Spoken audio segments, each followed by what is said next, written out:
আসসালামু আলাইকুম এভরিওয়ান। আশা করছি আপনারা সবাই ভালো আছেন এবং সুস্থ আছেন। আলহামদুলিল্লাহ, আমরাও সবাই ভালো আছি। 18ই মে 2025 ছিল আমাদের র্যাগ ডে।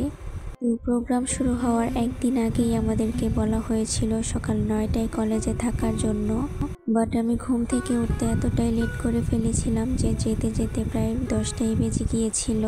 তো কলেজে গিয়ে দেখি কেউই নেই, সবাই অলরেডি প্রোগ্রামে চলে গিয়েছে।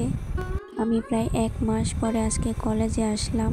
টেস্ট এক্সামের পর আর কলেজে আসা হয়নি। দিন পর কলেজে এসে একটু খারাপও লাগছিল। বারবার শুধু মনে হচ্ছিল এটাই হয়তো শেষ, আর আসা হবে না। আসলেও হয়তো প্রিয় বন্ধু ও বান্ধবীদের সাথে আর দেখা হবে না, চাইলেই আর আড্ডা দিতে পারবো না। এগুলো ভেবেই মনটা কেমন যেন একটু খারাপ হয়ে গিয়েছিল। কলেজে ভর্তি হওয়ার সাথে সাথে সব কিছুই নতুন ছিল, কাউকে চিনতাম না, জানতাম না। বাট এই 2 বছরে যে সবাই এত বেশি আপন হয়ে যাবে এটা আসলে কখনোই ভাবিনি। আমাদের এই র্যাগ ডে প্রোগ্রামটা হয়েছিল একটা রিসোর্টে, কারণ আমাদের কলেজে ছেলে মেয়ে টি শার্ট পরে রং মাখানো তারপর লেখালেখি করা এগুলো অ্যালাউ ছিল না। আর আমাদের কলেজের প্রিন্সিপাল স্যার বলেছিল ঈদের পরে প্রোগ্রাম করার জন্য, বাট আমরা চাচ্ছিলাম ঈদের আগেই করতে, তাই আর কি রিসোর্টে করা।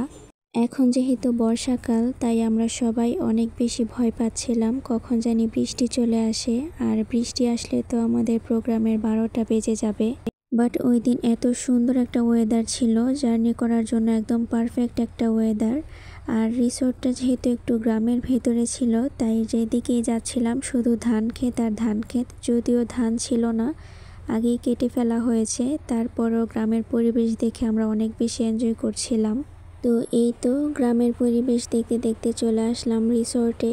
আপনারা যারা গাজীপুর মাওনা চৌরাস্তা থাকেন তারা অবশ্যই এই সিগাল রিসোর্ট চিনবেন। এটা অনেক পুরনো একটা রিসোর্ট। আমি যখন অনেক বেশি ছোট ছিলাম তখন একবার আসছিলাম, কিন্তু এখন আর তেমন কোনো ট্যুরিস্ট এখানে আসে না। এই রিসোর্টে আসলে দেখার মতো তেমন কিছুই নেই, বাট আপনারা যারা ফ্যামিলি নিয়ে কোনো প্রোগ্রাম বা পিকনিক করতে চান তাদের জন্য একদম পারফেক্ট হবে।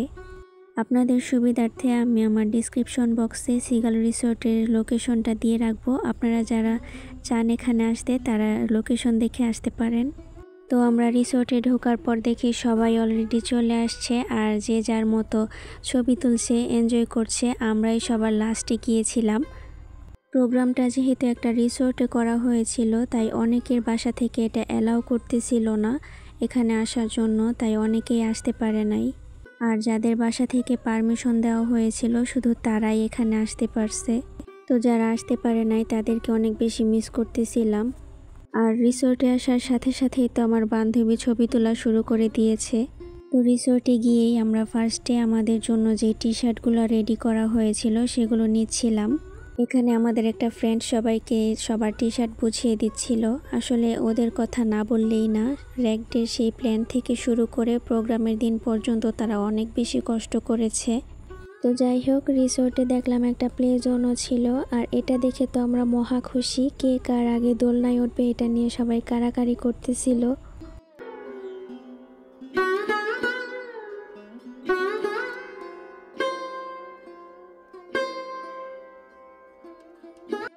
আমরা বয়সে বড় হয়ে গেলেও আমাদের মেন্টালিটি ঠিক একটা বাচ্চার মতোই। আসলে আমার কাছে মনে হয় বয়স থেকে কখনো ম্যাচিউরিটি আসে না, পরিস্থিতি মানুষকে ম্যাচিওর করে। আর এখানে গিয়ে তো আমরা একদম বাচ্চা হয়ে গিয়েছিলাম। ছোটবেলায় শুধু ভাবতাম কবে বড় হব, আর এখন কি মনে হয় জানেন, সেই ছোট্টবেলার জীবনটাই যেন অনেক বেশি সুন্দর ছিল। যখন জীবনে ছিল না কোনো দুঃখ, ছিল না কোনো কষ্ট, জীবন মানেই যেন শুধু আনন্দ ছিল। তো যাই হোক, জীবন মানেই পরিবর্তনশীল। আজকে যারা ছোট তারা একদিন বড় হবে, আর আমরাও একদিন বৃদ্ধ হয়ে যাব। তখন এই ভিডিওগুলো দেখব আর এই স্মৃতিগুলো মনে পড়বে। তো পার্কে একটা স্লাইডও ছিল, আর এটা দেখে তো আমরা নিজেদেরকে সামলাতে পারলাম না। সেই ছোট্টবেলায় উঠেছিলাম, তারপর আর ওঠার সুযোগ হয়ে ওঠেনি, তাই ভাবলাম এই সুযোগটা আর মিস করব না। র্যাগ ডের আগের দিন ছিল আমার ভাইয়ার জন্মদিন। তো ভাইয়া সবাইকে কেক দিয়ে দিয়েছিল যেন আমরা সবাই খেতে পারি। তো সবাইকে এখানে আমি কেক দিচ্ছিলাম। আর কেকের পাশে যে ডিম ছিল, আসলে আমি সকালবেলা ঘুম থেকে উঠতে এতটাই লেট করে ফেলেছিলাম যে কিছু খেয়ে যাওয়ার সময় হয়ে ওঠেনি। তাই মা বক্সে করে ডিম দিয়ে দিয়েছিল, যদিও ডিমটা আর খাওয়া হয়নি, যেভাবে দিয়েছিল ঠিক সেভাবেই বাসায় নিয়ে আসছি। তো খাওয়া দাওয়া শেষ করে কিছুক্ষণ রেস্ট নেওয়ার পর আমরা সব কিছু ঘুরে দেখছিলাম। আসলে নতুন জায়গায় গেলে সব কিছুই তো নতুন লাগে, ঘুরে দেখছিলাম, ভালোই লাগছিল। আসলে প্রিয় বন্ধু বান্ধবীদের সাথে ঘুরতে গেলে সেটার আনন্দ আরও দ্বিগুণ বেড়ে যায়। আমার কাছে মনে হয় পৃথিবীতে প্রত্যেকটা মানুষের জীবনে একটা প্রকৃত ভালো বন্ধু থাকা উচিত, যার কাছে দিন শেষে নির্দ্বিধায় সব কিছু বলা যায়, যার কাছে বললে মানসিক শান্তি পাওয়া যায়। এমন একটা বন্ধু প্রত্যেকের জীবনেই থাকা উচিত। আর বন্ধু মানে শুধু সুখের সময় না, দুঃখের সময় পাশে থাকার নামই প্রকৃত বন্ধু। এই যে দেখতে পাচ্ছেন আমার সামনে যে মানুষগুলো, ওরা না থাকলে হয়তো আমার স্কুল লাইফ, কলেজ লাইফ কখনোই এত সুন্দর হতো না। আমার যে কোনো বিপদে ওরা সব সময় ছায়ার মতো আমার পাশে ছিল। আসলে সেই ছোট্টবেলা থেকে একসাথে থাকতে থাকতে এখন আমরা একটা ফ্যামিলির মতো হয়ে গেছি। এখন যে কোনো বিষয় আমরা একজন আরেকজনের সাথে শেয়ার না করলে সেটা ভালো লাগে না। আসলে ওদেরকে নিয়ে একটা ভিডিওতে বললে কখনোই বলা শেষ হবে না। শুধু চাই ওরা যেখানেই থাকুক, ভালো থাকুক, সুস্থ থাকুক, এতটুকুই চাওয়া। তো যাই হোক, অনেক কথা বলে ফেললাম। এখন আপনারা আমাদের স্পেশাল ডান্স এনজয় করেন।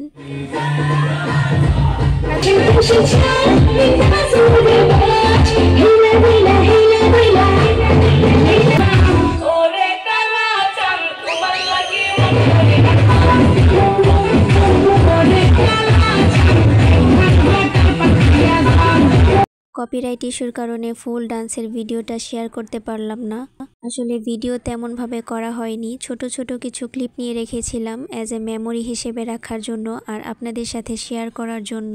ভিডিও করার চাইতে ফটো সেশন করেছি বেশি। আমি ভিডিওর লাস্টে কিছু সুন্দর সুন্দর পিকচার্স অ্যাড করে দিব, আপনারা সেখান থেকে দেখে নেবেন। তো যাই হোক, নাচা গানা করতে করতে আমাদের অনেক বেশি ক্ষুধা লেগে যায়। তারপর দীর্ঘ অপেক্ষার পর অবশেষে আমাদের খাবার আসলো। আর খাবারের মেনুতে ছিল আমার পছন্দের স্পেশাল বিরিয়ানি। খাবারটা অনেক বেশি মজার ছিল। আর ওই যে আমার বন্ধু অলরেডি খাওয়া শুরু করে দিছে, মানে সবাই অনেক বেশি ক্ষুধার্ত ছিল। তো যাই হোক, খাওয়া দাওয়া শেষ করার পরেই শুরু হয়ে যায় আমাদের মেন প্রোগ্রাম। তো এখানে আমরা সবাই সবার টি শার্টে অনেক কিছু লিখে দিচ্ছিলাম, মানে যে যার মনে যা কিছু আছে সব কিছুই লিখছিল। আর আমাদের গ্রুপের একটা স্লোগান আছে, সেটা হচ্ছে ভণ্ড হলেও মানুষ ভালো। আর আমি সবার টি শার্টে এটাই লিখে দিচ্ছিলাম। যখন স্কুলে ছিলাম তখন কোনো কারণবশত আমরা এই প্রোগ্রামটা করতে পারি নাই, তখন অনেক বেশি আফসোস ছিল যে কেন করতে পারলাম না। বাট এখন করতে পেরে খুবই ভালো লাগছিল। আর সবচাইতে সুন্দর মুহূর্ত ছিল এটা, আল্লাহ যেন সবার জীবনে রঙের মতোই রঙিন করে দেয়।